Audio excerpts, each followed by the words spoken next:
Good morning. দিনটা শুরু হোক নতুন এক ইচ্ছে পূরণ দিয়ে। একটু কাজ ছিল, সেখান থেকে আসা পড়লাম বাড়ি। আর বাড়ি আসার পরে দেখি আমাদের বাড়ি আজকে হবে ভর্তা ভাতের আয়োজন। আমাদের বাসায় আজকে এত এত ভর্তা প্লাস কাজি ভাত। আর আজকে অনেক বছর পর অনেক বছর পর পাটায় পোছা ভাত খেলাম। আমার আম্মু না এই জিনিসটা পছন্দ করে না, যে পাটায় লাস্টে ভর্তা করার পর মেখে টেকে ভাত খাওয়া, বাট এটা আমার ফুপির হাতে আমি খাইতাম। তো আজকে অনেক বছর পরে খাইলাম, আমার বড় আপু খাওয়াই দিল। আমি বললাম একটু ভাত মাখো, আমাকে খাওয়াই দাও। আর আজকে হচ্ছে এত ভর্তার আয়োজন। তোমরা ভর্তাতে কে কে লোভ লাগাইতেছিল, মানে লোভ লাগাইতেছো অবশ্যই কিন্তু কমেন্টে জানিও। যদি তোমাদের খাওয়াইতে পারলাম না, বাট তারপর তোমাদের মধ্যে ব্লগটা শেয়ার করলাম। তোমাদের যদি ভালো লাগে অবশ্যই কিন্তু শেয়ার করে দিও। আর দেখো, সত্যি কথা বলতে আমি হচ্ছে একেবারে মাছে ভাতে বাঙালির থেকেও বেশি মানে ভর্তা ভাতে বাঙালি।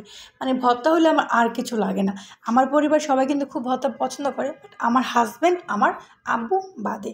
এদিকে আম্মু বলতেছিল তো শাশুড়ি সব জন্য সব কিছু পাঠিয়ে দেয়, মানে সব রকমের ভর্তা ভাত। আর এগুলো হচ্ছে কাজি ভাত। তোমরা কে কে কাজি ভাত খাও একটু কমেন্টে জানিও তো। আর অনেকে দেখি যে ভিডিও করে যে কাজির জাউ মানে কাঞ্জির জাউ খাওয়া হয়, বাট আমরা না ওই জাউ খাই না, ভাত খাই, একেবারে হলা ভাত, মানে শলা ভাত আর এত ভর্তা।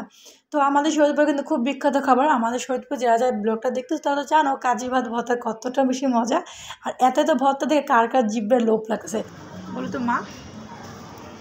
কিন্তু কে আমায় কে খাম বাবা, আগে ডাক্তার সার ভালো লাগে না। না ওই যে আমি ধর্ম করে দিয়ে ওই বাসায় ভর্তা ভাত পাঠিয়ে দিছি। ভর্তা ভাত কাজি ভাত। যদি তুই কাজি ভাত খাস ভালো লাগছে না?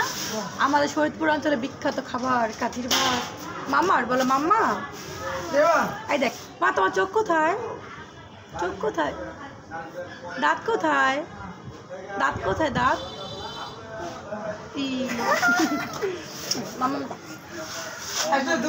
মামা টাটা, মামা টাটা। এখন সাবিয়া সবাই চিনে, আগে তো সবাইগুলো কান্নাকাটি করতাম, সবাই চিনে। আবার দুজন দেখছো এখন যেহেতু অনেকদিন ধরে আসি, তো প্রায় তো আসে কদিন জুয়েল। আমি কি এবার রবিবার এলাম, শনিবার এলাম না, শনিবার আইসি, শনিবার বিকাল আইসি। কি কর শনিবার বিকাল আইসি? তো কালকে আমার খালায় আমার মাথায় তেল দিয়েছে। এখন এটা থেকে আসার পরে আমার খালা একটু নিয়ম করে 2 একদিন পরে সাবিয়া টাটা। তো হচ্ছে রবিবারে না শনিবার আইসি, শনিবার আইসি, রবি সোম মঙ্গল বুধ, আজকে বৃহস্পতিবার, অলরেডি 5 দিন হয়ে গেছে। আমি মনে হয় বাপের বাড়ি এসে এরকম কখনো থাকি না 4-5 দিন, এইবার অনেকদিন হয়ে গেল।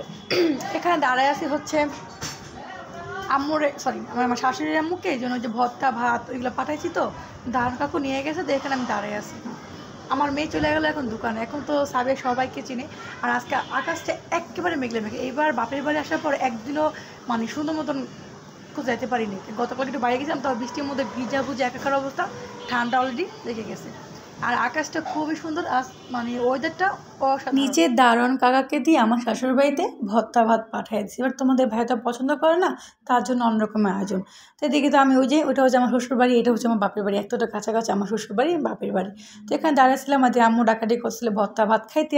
আর আমি বাপের বাড়ি যখন আসি, তো আম্মু বলে যে মেয়েরা বাপের বাড়ি আসলে পিঠা খাইতে চায়, এটা ওইটা খাইতে চায়, তুই শুধু কিছু ভর্তা করো। বাট আজকে কিন্তু আমি চাই না, কারণ আমার আম্মু খুব অসুস্থ।